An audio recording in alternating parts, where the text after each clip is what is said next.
Gottfried Wilhelm Leibniz nació en Leipzig en 1646. Fue hombre de leyes, matemático, alquimista, historiador y filósofo. Descubrió el cálculo infinitesimal y planteó que el mundo es racional, continuo, ordenado e infinitamente múltiple. Todo está relacionado, desde lo infinitamente pequeño a lo infinitamente grande. Afirmó también que el mal es real, pero que el mundo existente es el mejor de los posibles.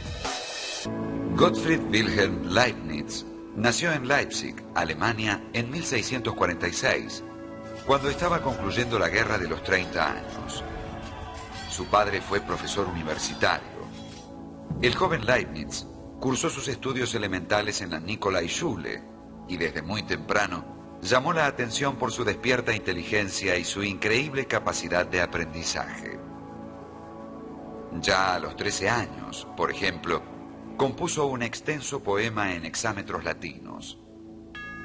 En 1661 ingresó en la Universidad de Leipzig. Estudió filosofía, matemáticas y jurisprudencia. Completó sus estudios de Derecho en la Universidad de Altdorf, obteniendo el grado de doctor en leyes en 1666. Mientras tanto, también se interesó por la alquimia, los autores clásicos y los estudios de la ciencia de su época. En 1667 entró al servicio del barón von Boineburg, quien lo introdujo en la corte. En los años siguientes, viajó en diversas misiones diplomáticas por Holanda, Inglaterra y Francia. En 1676 fue nombrado bibliotecario y consejero de la corte. Para entonces, tenía ya un gran prestigio intelectual, pues había escrito con innegable competencia varios textos sobre temáticas muy diversas: derecho, pedagogía, teología, física, aritmética, filosofía y política. Por esta época escribió una detallada historia de la ciudad de Hannover. Como también tenía conocimientos de ingeniería, proyectó diseños de largavistas, submarinos y bombas de aire. Desarrolló, por otra parte, los principios de un arte combinatoria, a partir de la cual inventó la primera máquina de calcular de la historia. Diseñó dos modelos de ella. La primera era una máquina aritmética, capaz de resolver cálculos y problemas geométricos. La segunda, una máquina algebraica, para resolver ecuaciones. Por otra parte, aplicó las matemáticas a los problemas de movimiento, sentando así las bases de la dinámica moderna. Pero el aporte fundamental de Leibniz a las ciencias exactas fue su descubrimiento del cálculo infinitesimal. De 1676 en adelante, la actividad de Leibniz fue asombrosa. Cumplió tareas de juez en la corte, realizó experimentos físicos. Durante 5 años dirigió y organizó la explotación de las minas de sal de Harz en la cordillera alemana. Fundó y dirigió un periódico filosófico y científico. Comenzó a redactar una historia de la Casa de Brunswick en la que habría de trabajar hasta el fin de sus días. Hizo numerosos viajes por Italia y otros países. Cumplió misiones diplomáticas. Intentó reunir y conciliar a las diferentes iglesias cristianas. Defendió ante Luis XIV de Francia y ante Pedro el Grande de Rusia la idea de una alianza de estados cristianos para formar una especie de Europa unida.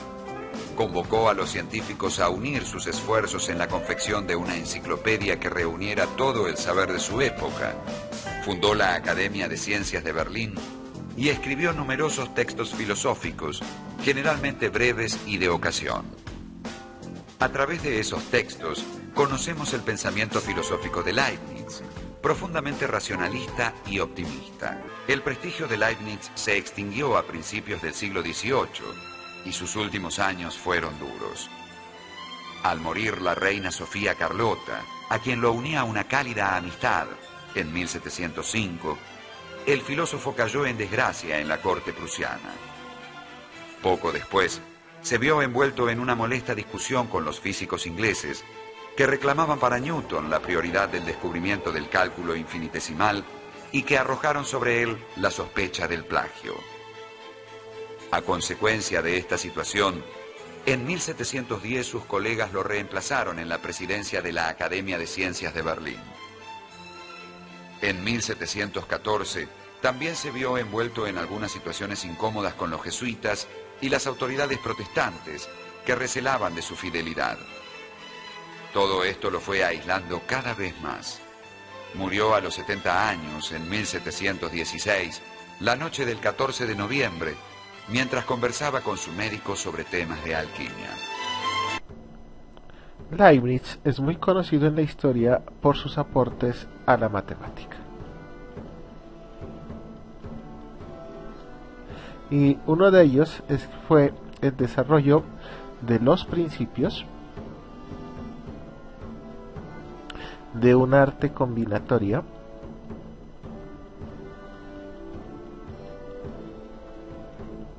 a partir de la cual inventó la primera máquina de calcular, inventó la primera calculadora de la historia.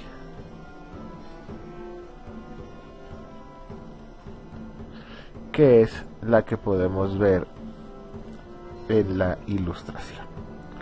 Una máquina en la cual se podía sumar, en la cual se podía restar, que ya lo hacía la calculadora de Pascal, pero esta además se puede multiplicar, en esta también se puede dividir, y un elemento excepcional, se puede calcular la raíz cuadrada, y como ustedes la ven, se operaba de forma manual. El diseño de esta calculadora tiene dos modelos.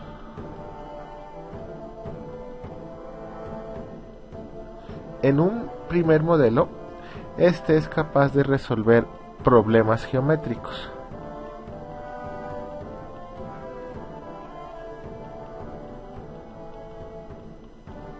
Y en un segundo modelo, era un mecanismo, como el que mostramos en la foto, un mecanismo algebraico por el cual se podían solucionar ecuaciones. Por lo tanto, Leibniz, como tal, sus principales aportes lo encontramos en el campo de las matemáticas. También Leibniz aplicó las matemáticas dentro del estudio de los problemas del movimiento. Y este estudio del movimiento sentó las bases de la dinámica moderna.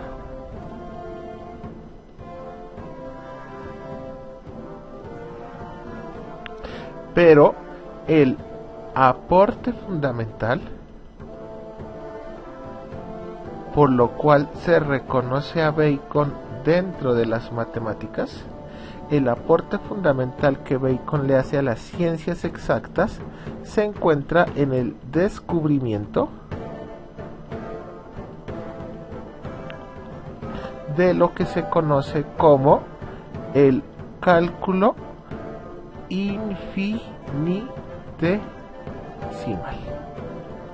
Ese es el aporte más grande a las matemáticas, que se basa en uno de los principios de la filosofía de Leibniz, que es la noción de continuidad de la naturaleza.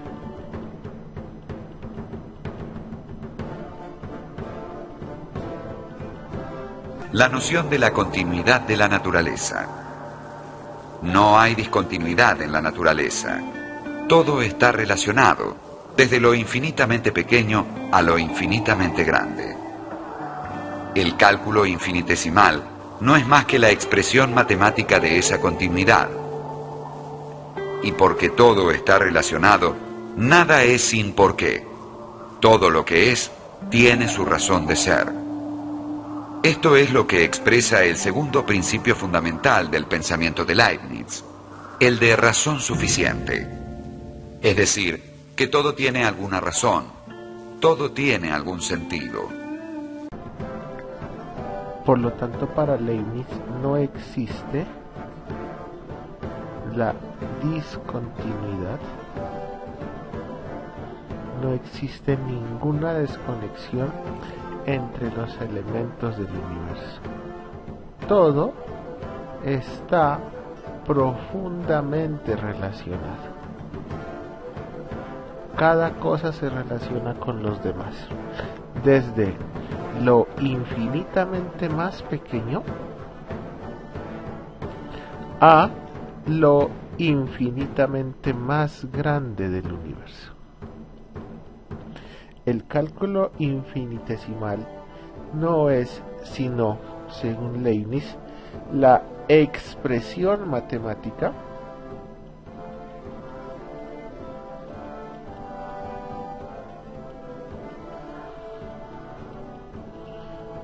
de esa continuidad del universo. Y como todo está relacionado, nada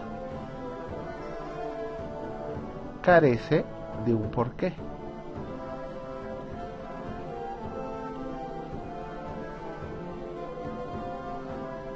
Según Leibniz, en últimas, todo lo que es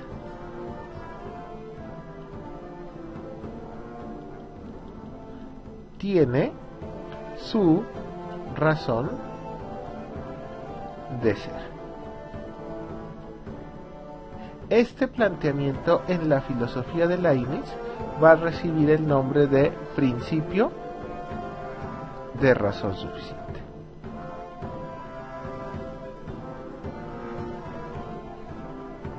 Y lo que dice el principio de razón suficiente es eso, y es que todo lo que es tiene una razón de ser. No hay nada accidental en el universo. Todo tiene su justificación. Todo tiene un porqué como tal. Y como todo lo que nos rodea tiene una razón de ser. Y como todo tiene algún sentido, pues el universo para Leibniz es un sistema armonioso. No existe la anarquía en el universo. Y si el universo es así, pues el saber también debería ser armónico. Y en ese sentido, el saber no puede ser diferente y múltiple. El saber debería ser solo uno. De aquí parte la idea de construir un saber con validez universal. Muy acorde con el espíritu de su época, y como ya lo hemos visto en la filosofía de Descartes, Leibniz aspiraba a llegar ante todo a la construcción de una ciencia universal. Ese es el objetivo común de la filosofía. Este fue, por lo tanto, uno de sus grandes proyectos, por no decir el proyecto fundamental. Y desde este proyecto fundamental se lanzó a la construcción de una gran enciclopedia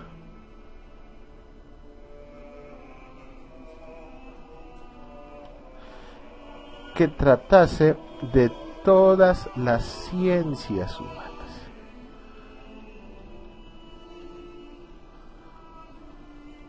Y en la cual intervinieran los grandes sabios de Europa en ese momento. Esta gran enciclopedia fue el gran ideal de Leibniz, aunque nunca pudo ser realizada.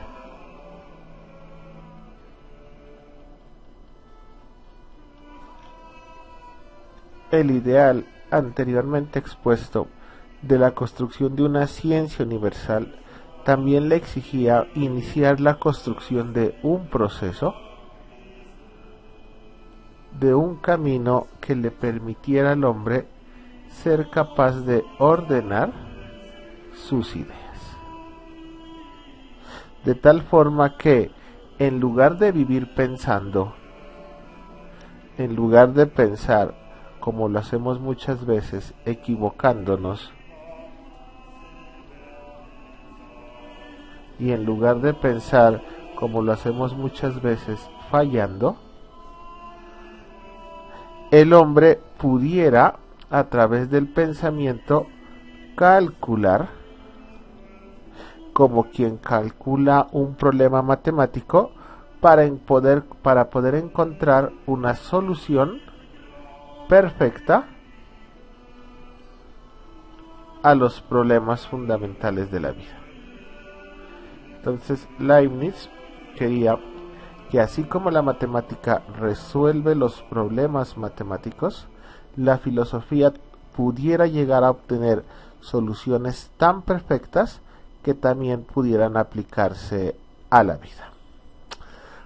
Para lograr el anterior cometido, Leibniz partía de una distinción que ha sido muy importante a lo largo de la historia de la filosofía. Leibniz comienza haciéndonos caer en cuenta que existen dos tipos de verdades. Una que le va a dar el nombre de las verdades de razón,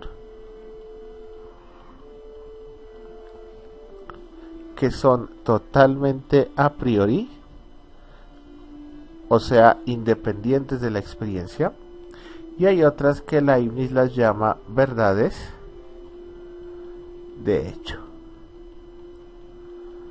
que son fundamentalmente a posteriori, es decir, partiendo de la experiencia. Vamos a estudiarlas con mayor detenimiento.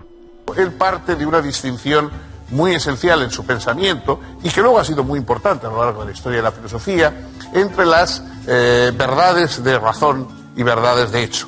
Es decir, las verdades de razón son aquellas verdades que a priori, aparte de todo lo que sabemos y conocemos de los acontecimientos del mundo, son en sí mismas ciertas y necesarias. Hay una serie de verdades, como son algunas verdades matemáticas, etcétera, que no pueden ser falsas sin contradicción. Si decimos que la línea recta es la distancia más corta entre dos puntos, es que estamos simplemente asegurando una verdad que no puede ser falsa si conocemos lo que es una línea recta. En cambio, hay verdades de hecho que son circunstancias que pueden cambiar. Si decimos que este árbol mide 25 metros, eso es una verdad de hecho. Podría medir 22 o podría medir 29. Es decir, hay cosas que pueden ser o no ser, que pueden ser así o pueden ser de otro modo. Esas son las verdades de hecho. En cambio, hay cosas que no pueden ser más que lo que son si entendemos su razón, si entendemos lo que esencialmente las constituye. Esta diferencia entre verdades de hecho y verdades de razón tiene gran influencia en su propio pensamiento y a la vez va a seguir siendo una línea importante de reflexión en el pensamiento occidental. Las verdades de razón, que para Leibniz terminan siendo las más importantes, en esencia son así porque son evidentes en sí mismas. Dicho de otras palabras, no necesitan una demostración exhausta o a posteriori. Por ejemplo, una verdad de razón es: el triángulo tiene 3 lados. Es una verdad evidente. ¿Y por qué es una verdad evidente? Fundamentalmente porque yo a esta proposición, su contradictoria,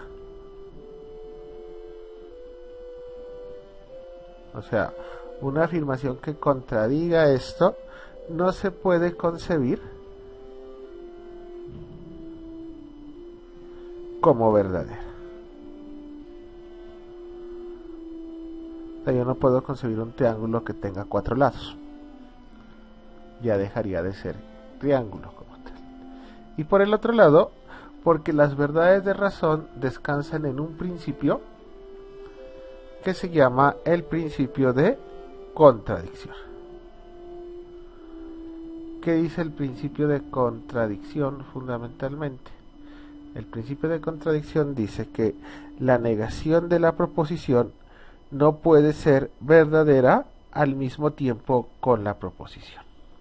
Entonces las verdades de razón tienen ese escenario fundamental, y es que resultan evidentes por sí mismas porque no puede pensarse su contrario en el mismo momento. Las verdades de razón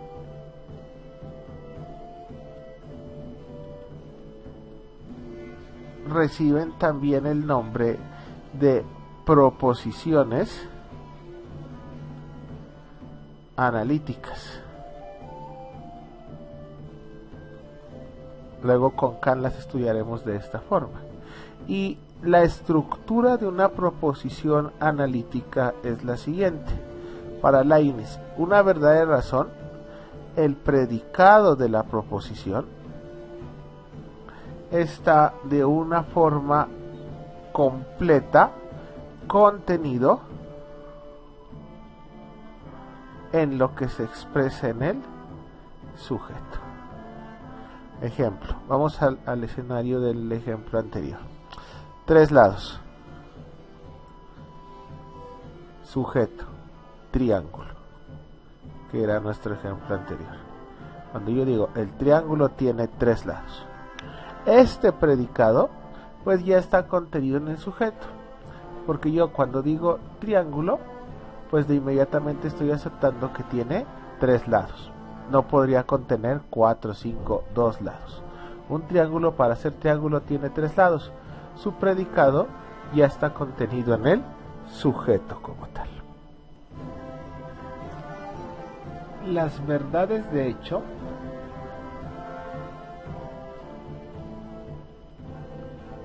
para Leibniz son menos importantes, al punto de afirmar que no son necesarias como si lo son las verdades de razón. Fundamentalmente porque en las verdades de hecho las opuestas sí pueden ser concebibles,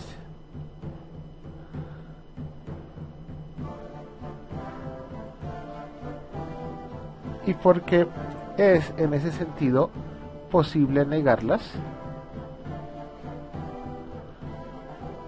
y no existe en la mente ninguna contradicción.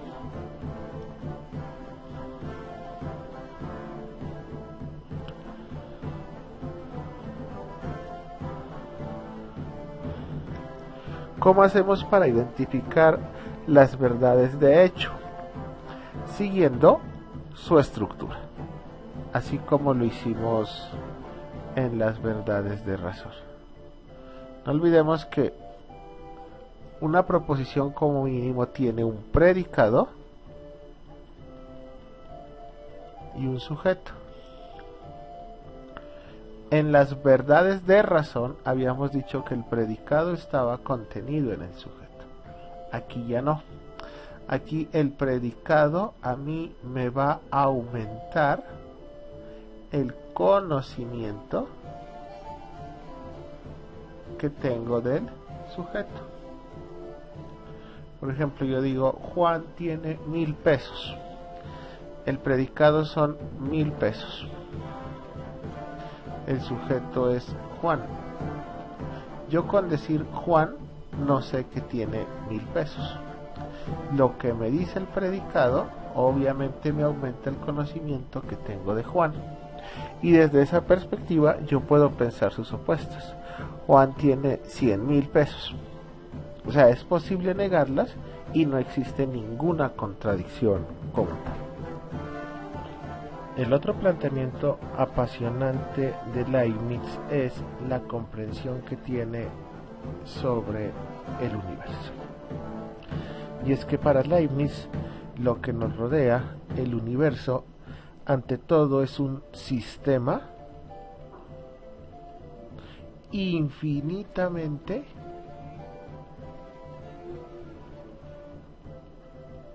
armonioso.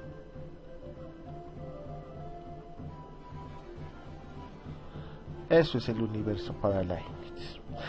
Y en esa armonía, no todo es unívoco o único u homogéneo, sino que en esa armonía, es verdad, existe la unidad. Pero a la vez que hay unidad, también existe la multiplicidad.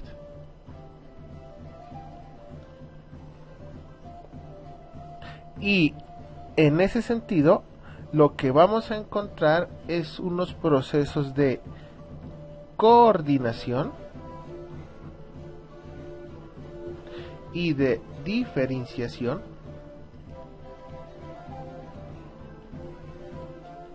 que hacen que ese universo sea armónico. O sea, cada una de sus partes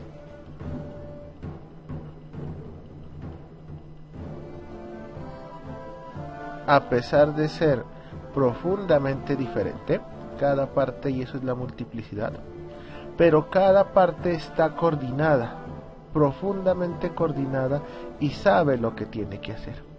Y esa coordinación y diferenciación es lo que le dan al universo su unidad, desde la cual podemos hablar de su armonía. Entonces, para Leibniz, todo lo que sucede en el universo, todo tiene una razón suficiente. No existen cosas sin sentido en el universo. Todo tiene una razón de ser. Todo tiene una razón suficiente que justifica su existencia. Y en ese sentido, para que una cosa pueda llegar a ser, pues esa cosa debe ser, primero, comprensible y racional. Y en ese sentido, esa racionalidad de cada ser, o sea, que sabe por qué está ahí, y esa comprensión que tiene cada ser de lo que cada uno es lo que permite que el universo está lleno de sentido. No es un caos, porque todo tiene una razón de ser. El universo se le presenta como un sistema infinitamente armonioso, en el que hay a la vez unidad y multiplicidad, así como coordinación y diferenciación de cada una de sus partes. Para él, todo lo que es tiene una razón suficiente para ser, y para ser como es. Todo es comprensible. Desde esta perspectiva surge una pregunta. Si en el universo todo tiene sentido, si en el universo todo tiene una razón de ser, ¿cuál es el sentido del mal? Es más, ¿el mal puede tener sentido? Y es que nosotros ya lo habíamos planteado y las filosofías anteriores lo habían planteado, ¿no? Y es que si nosotros partimos de la tesis de que Dios es bueno, porque no puede ser malo, ya que perdería su principal atributo, que es la perfección, ¿por qué Dios permite el mal?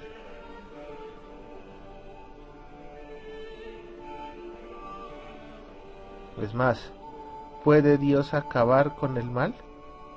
¿O el mal es el límite de Dios, que por lo tanto no lo hace Dios? Estas tesis tocan profundamente a Leibniz y tendrá que resolverlo en su modelo filosófico. Leibniz parte del hecho de no negar el problema del mal, sino que para Leibniz es indudable que existe el mal. No podemos decir que el mal no existe, que el mal no está ahí. Es más, estamos nosotros rodeados de males terribles en la tierra.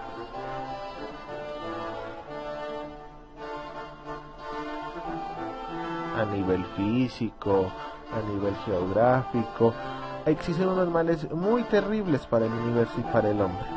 Pero para Leibniz, esos males en sí mismos no lo son. Son males aparentes.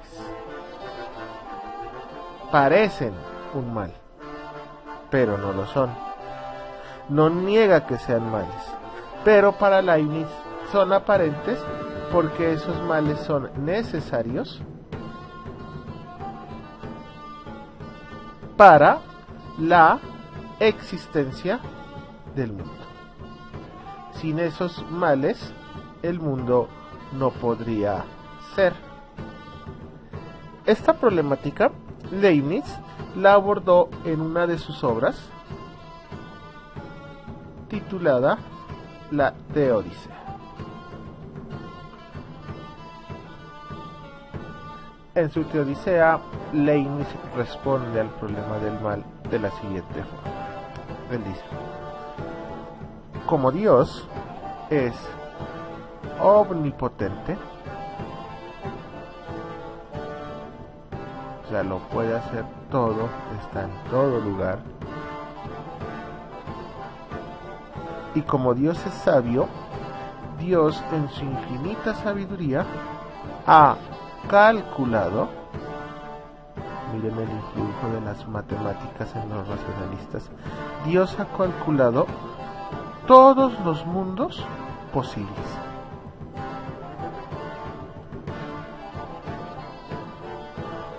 O sea, todas las formas como este mundo podría llegar a ser. Y eso que a nosotros nos parecen un mal, dentro de ese cálculo se convierten en requisitos indispensables para la existencia de este mundo, que es el mundo mejor de todos esos mundos posibles. Lo cual significa que en el mundo no puede no existir el mal, pero en este mundo, que es el mejor mundo posible, pues se han calculado los menos males necesarios para que el mundo pueda llegar a ser. De modo que, o dicho de otro modo, lo que ha hecho la divinidad, lo que ha hecho Dios es calcular. Dios ha calculado el mínimo de males imprescindibles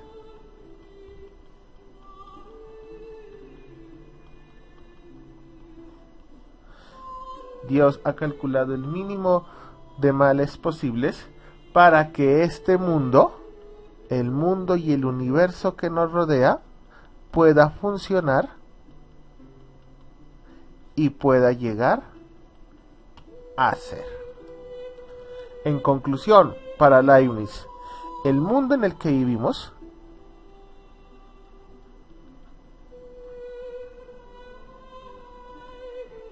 este mundo que nos rodea, es verdad, no es perfectamente bueno.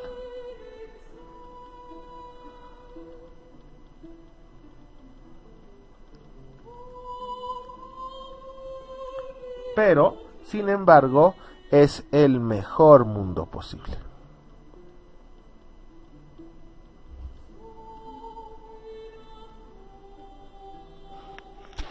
Como Dios es omnipotente y sabio, ha calculado todos los mundos posibles.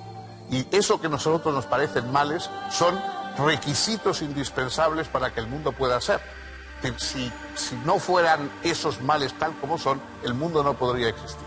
De modo que la divinidad ha calculado aquellos mínimo, digamos, de males imprescindibles para que el mundo pueda funcionar y pueda ser. Y la propia diversidad de cosas peores unas que otras hace que el mundo sea más rico. Pensemos, por ejemplo, en una biblioteca. Y pensemos una obra extraordinaria, digamos, la Ilíada. Bueno, una biblioteca que tiene la Ilíada es una biblioteca enriquecida, naturalmente, por una obra importante. Pero pensemos una biblioteca de 10.000 volúmenes y los 10.000 volúmenes fuera en la Ilíada.